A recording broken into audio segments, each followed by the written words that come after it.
Welcome to the Oasis. My name is Mike, and today I'm going to be testing out Gunstocks on both the Oculus Rift S and Oculus Quest. Now, in my Rift S unboxing and setup video last week, I stated at the end of the video that I was concerned about using Gunstocks in some popular VR shooters with the Rift S, as I experienced some tracking issues in my very brief testing. Now, I just wanted to get the information out there just as a cautionary warning for those that are interested in playing shooters with the Rift S, but promise to test it further in the future, and that's exactly what I'm going to be doing in this video. I'll be doing all of the testing using a ForceTube, which is a haptic feedback gunstock from ProTube. I'll link up here to my ForceTube video if you want to learn more about it. On the Rift S, I'll be playing Contractors and Onward, and on the Quest, I'll be showing you the tracking performance using a gunstock in the new Quest home environment. As always, I'll put timestamps to everything in the description down below. I hope you guys and girls find this video useful, and without further ado, let's dive in. Okay, so since my Rift S video, the ProTube team got in touch and explained that due to the new Oculus Insight tracking system, my gunstock setup would need to be reconfigured specifically for the Rift S and Quest. And they provided a useful image to show how to best optimize the setup, as they experienced similar issues with the Windows mixed reality range of headsets. The ProTube range, including the ForceTube, are easily adjustable using a provided Allen key and some adjustment knobs on the tube itself, so you can even tweak it on the fly in-game if you need to. The first tip from ProTube was to put more of an angle on the controllers, so they tilt forward more. And the second was to move the backhand slightly further away from the headset. The ProTube team also supplied some prototype controller cups, specifically designed for the new touch controllers. As you can see, they look very similar to the original Rift cups, and although the new controllers do fit the old Rift cups by pushing them in really tight, this isn't recommended by ProTube as it could damage the cups over time. For this testing, I removed the wrist straps from the new controllers. Although there are holes on the cups to guide them through, it just made it slightly easier to get them in and out quickly. The wrist straps easily slide in and out of the controller housing once the magnetic battery cover is removed. For normal gaming though, I definitely recommend keeping them on and using them, as the last thing you want to do is launch a controller at a cat or your TV or monitor. So now we've got the ForceTube reconfigured with the new controller cups, now it's time for the fun part, and that's testing it out in some games. First up on the Rift S is Onward. Now, I'm not really an online competitive player, however I do enjoy the single player missions where you choose a map, a weapon loadout, and then just go and take out some bad guys. As you can see, the tracking is much improved with the new configuration, and the ForceTube is working nicely. The clacking noise you can hear is from the ForceTube, which replicates the gun recoil in-game, depending on whether you have it on single fire or fully auto. The recoil using this thing makes playing these games so much fun.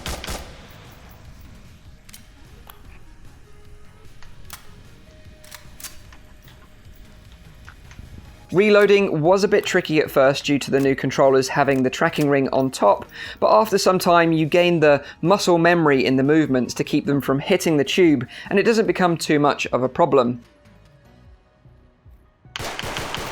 This tanker map I'm playing in Onward was really fun. I'd never played it before. Using the MP5 with a flashlight attachment on the front in this level reminded me of the first mission from Call of Duty Modern Warfare. It's really dark and the thunder in the background keeps you on your toes the whole time. I'd highly recommend checking it out.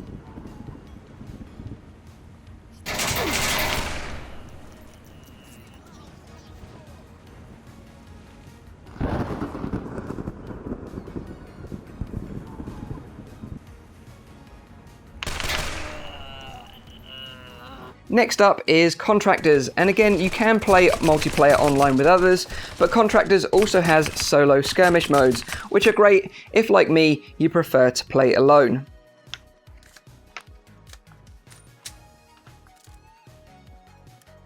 The AI isn't as smart in Contractors as in Onward though, and they tend to bunch up a lot, which can be a bit annoying. But in terms of tracking, again, everything was much better this time around than in my original testing. So hopefully this will put some of your minds at ease who enjoy playing these games and were holding off buying the Rift S due to my original concerns.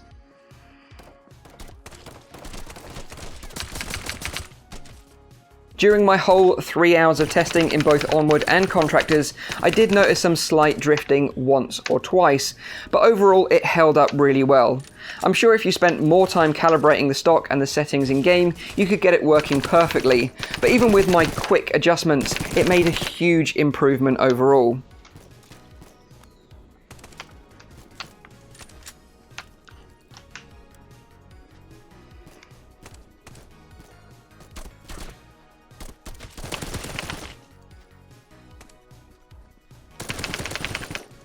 And now this is where things get even more interesting.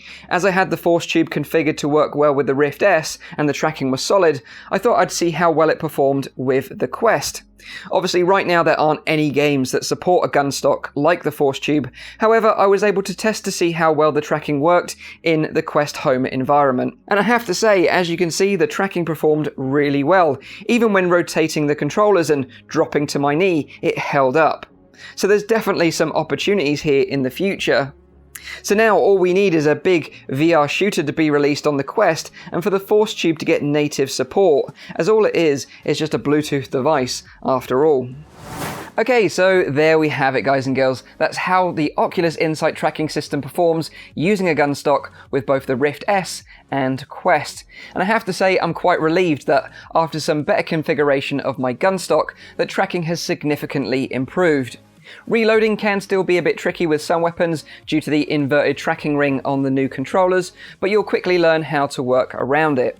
Thanks to ProTube for the advice and supplying the new controller cups. I really appreciate it. If you're interested in ordering a ProTube or a ForceTube yourself, I've linked to their website in the description down below.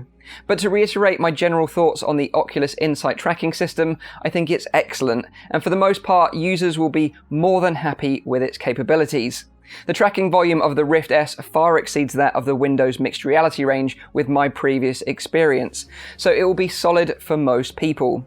I think for competitive players who have put hours and hours into practice using the original Rift will still likely prefer the sensor tracking and controllers of the original Rift headset.